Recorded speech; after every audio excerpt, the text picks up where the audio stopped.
Good afternoon, everyone, and welcome to the Tech Hub. We're so happy to see you here, and if you're walking by, there are still a couple of seats, so please join us for something really exciting, an awesome application that we are thrilled to highlight today.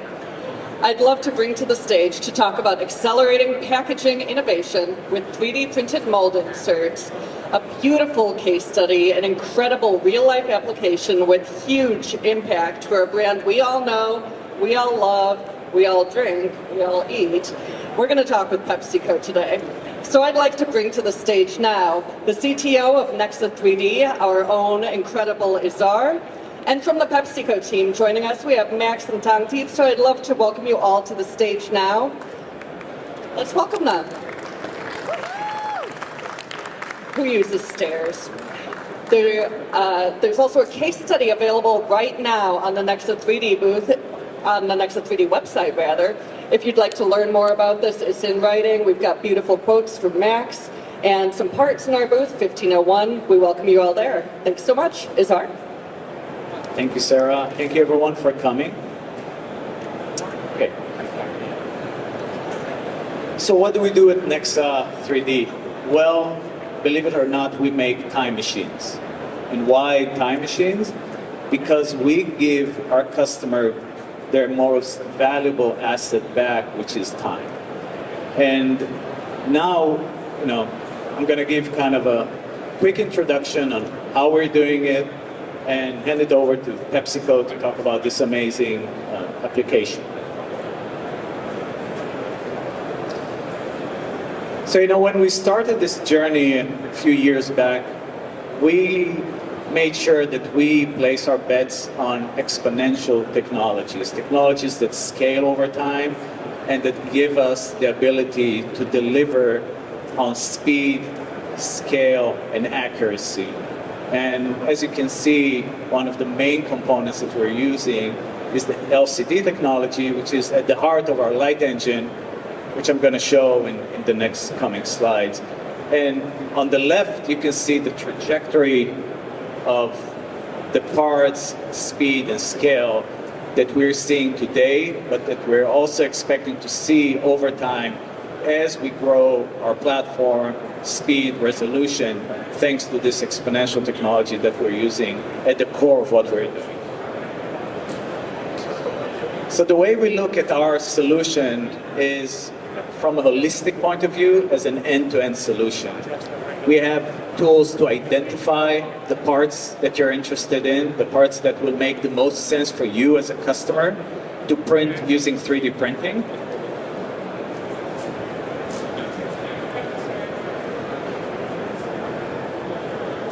We can then help you evaluate which is the most suitable material for your application. We can obviously allow you to prepare the file, add support, slice. Then using our printers, and if you go to our booth, you will see our NXC400, NXD200, the zip. You're able to print the fastest speed available today on the market, the largest scale available. And of course, we deliver washing and curing solutions. And I've talked about the LCD, but the LCD is just one component out of the light engine, which composes our printer. And of course, along the way, we had to solve a lot of technical issues to get to a point where we can print not only fast, but accurately, at scale, and at scale that allows our customer to take it to real-life applications that you will see soon.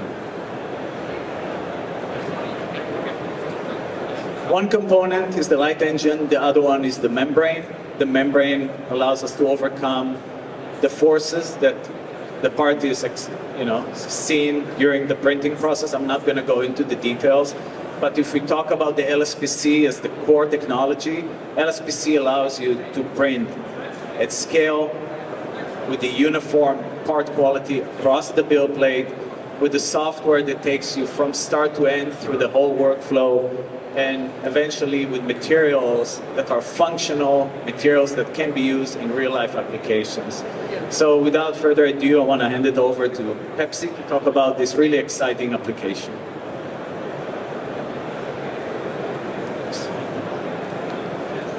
Okay, good afternoon, everybody. Again, my name is Max Rodriguez, and I'm here representing the Global Packaging R&D for beverages. My team is in charge of advanced engineering and design, and over the past 6 years, we've been tasked with accelerating packaging innovation, utilizing the latest technologies, and that's what I'm here to talk to you about today. But a little bit about PepsiCo. So as you know, PepsiCo is a convenience food and beverages company with $79 billion in revenue and over 309,000 employees. We boast a portfolio of billion-dollar brands, and within one day, there are almost 1 billion products that are consumed. Within my team, our task is to come up with a new vision for package development. And what we're looking at is envisioning a process that leverages advanced capabilities and technologies so that we can fast-track packaging innovation. We have shortened this concept into sketch on Monday, product on Friday. Now I know it sounds like a pipe dream, right? How can we do it so fast? So I'm going to walk you through the process that we've integrated in order to make this a reality. So before I get to that though, I want to go through the steps that we took on our additive manufacturing program. What we started is by first envisioning how can we leverage these technologies so that we can radically shorten the development time. And we broke it down into 4 areas. The first one is how can we utilize rapid prototyping to gain understanding of and accelerating our package development process. The second is how can we utilize it to take a hybrid approach, utilize both simulation, virtual analysis, along with physical testing. How can we actually obtain some learnings and insights on the actual process conditions? And ultimately, how can we fast-track availability of shelf-ready prototypes? So today we're going to talk about the last one, shelf-ready prototypes. Now, in order to make this a reality, we really got to interlace a lot of advanced technologies so that we can unlock the gateway to radically fast development. And for simplicity, we broke it down into 4 key areas. The first area is industrial design, followed by advanced simulation, followed by mechanical design, and then ultimately advanced prototyping. So let's start with the industrial design, where we're looking to take a concept through product design with utilizing digital tool sets. Now what's important here is that we have to do a lot of pre-planning in order to get to the stage, right? Because what we're looking to do is bring in, on one day, our marketing team, our customers and our consumers, and together with the cross-functional team, very rapidly collaborate and go through that iterative design process that normally takes weeks, or possibly even months, and condense it all into 1 or 2 days. And as you can see, that is a tremendous task.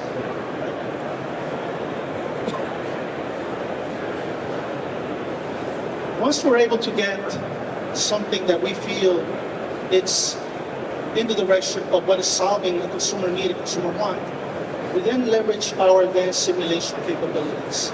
And what we're looking to do here is very quickly screen through many of the designs that are coming out of that creative process. We run baseline simulations such as top load, side load, pressure burst, trap impact resistance, so that we can begin to very rapidly narrow down the best type of designs. And all of this is being done with our virtual packaging lab. It's an internal simulation platform that we've developed that is very able to very quickly and rapidly do design experiments so that it gets us into the best optimal process of packaging design. If there's a need, we run even more advanced complex simulations, such as line conveying, distribution analysis, or vending. And ultimately, we come up with the best design possible for our application. As need be, we could even go do more advanced studies in virtual verification, such as logistics analysis, e-commerce, and vending. This is just a couple of examples of the advanced capabilities that we developed internally. So in stretch blow molding, what we're actually looking to do is understand what is the optimal material distribution for that particular design. And we'll run through stretch blow mold analysis that gives us what is the optimal process settings for our blow molding applications that gives us the best material distribution profile. And we do the same for injection molding. Ultimately, by day 3, we have come up with the best conditions and the best design that we can then move into rapid prototyping.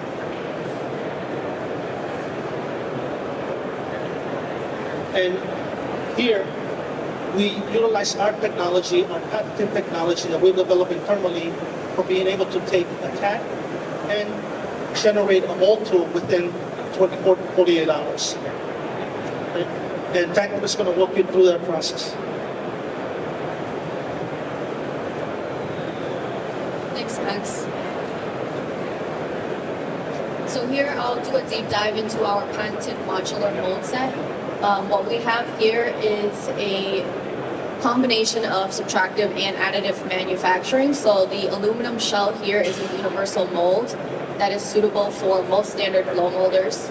We then print out only the cavity inserts, which then reduces the material usage and also fast tracks the speed for printing. To further enhance the compressive strength for blow molding, we fill the back of that printing component with a dental stone. And because of that, we're able to use any printer technology with this modular mold set. The modularity of this mold set comes from the ability of being able to print different sized inserts for various bottles, volumes from 200 milliliters up to 1 liter. It is also scalable up to multi-serve sizes for a pilot plant environment. So here's an overview of our current workflow to reach fully functional samples within a week. We currently utilize a SolidWorks plugin that fully automates our CAD generation process. So once we have a bottle design in hand, we import that geometry into SolidWorks and we're able to select the parting line, the scaling factors, and after a few clicks, we're able to fully generate 3D print files used in printing. And with this plugin, it's very user-friendly and anyone with very little SolidWorks experience can use it.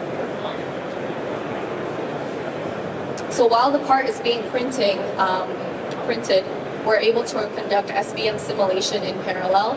So with our stretch blow molding simulation software, we're able to run hundreds of cases of DOEs, and we can filter through the results to achieve the desired wall thickness distribution along with the section weights to give us an optimal processing condition for when we start blow molding. So in this video here, you'll see the toolkit that is designed in development with with BMT. This design is able to accommodate and mate with our modular mold set along with your conventional metal molds. And as you can see here, it's very simple in terms of mold changeovers.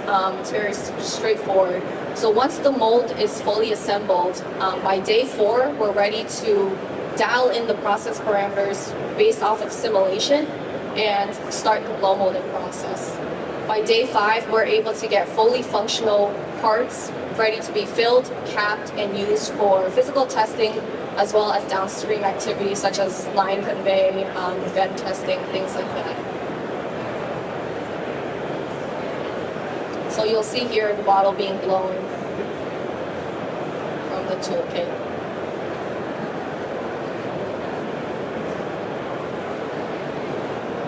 So currently, the industry standard requires expensive equipment and print materials. It also has a pretty lengthy lead time in terms of the overall print time required. And then for each mold set, it only is able to produce very low volume output. With our technology, it requires very little investment upfront for the equipment and materials. we can achieve a much faster print speed, and we can also achieve much higher volume output, up to 10,000 bottles per mold set. So traditionally, it would take us about, let me backtrack. So traditionally, it would actually take us, cost us $10,000 per mold set, right? So with our technology, we're able to reduce the cost by 96%. And furthermore, it would take us 4 weeks or more to produce one metal mold. And currently, we're able to achieve a complete mold set in 2 days with a combination of all the different technologies that we're utilizing. So with the combination of Nexa's NXE 400, along with the lab scale blow molder, our patented modular mold, and ankle Loctite peak material, we're able to achieve fully functional samples within a week. But to further complete the final package, we need to focus on the injection molded components, such as caps and closures. So with Nexa's partnership with Adafab, we're able to rapidly produce tooling for these components through their freeform injection molding process, also known as FIM. And so you see here, the process is we would print the mold insert for the part that we're trying to make through Nexa's 3D printer and using Adafab's special resin. And then we would fully inject the part for normally used, the resins are normally used in production. And then finally, depending on your part geometry, you can manually demold it. So in this case, you could just unscrew the cap and then reuse the mold for more samples, or you can dissolve the insert for parts that are more complex, and this gives you much greater design freedom for geometries that are not able, that we cannot produce with traditional metal tooling. Now I'll pass it back on to Max to close out this presentation. Yes, so in summary, we've demonstrated how we can take a combination of technologies and really be able to go from a concept, a sketch on Monday, to a final prototype, a final fully functional prototype by Friday. But it requires interlacing all of these different technologies. So the first one is utilizing advanced simulation tools. We got to be able to know that what we're actually going to sample can be doable. So we're utilizing virtual analysis for that purpose. The second one is leveraging our advanced patented technology, which is made possible through additive manufacturing and through the technologies that companies like Nexa have brought into the market with high temperature materials that can withstand the temperature and blow pressures that we put our bottles in operation. Third is utilizing instrumented equipment that gives us the understanding of the process, such as the blow scan unit that Tactive showed you. And fourth is being able to use all of these new novel materials like freeform injection molding that are truly bringing in a revolution in injection molding capabilities. The ability to be able to do freeform injection is a significant breakthrough for us. So with that, all four elements in place, we can go from a sketch on Monday to a final product on Friday.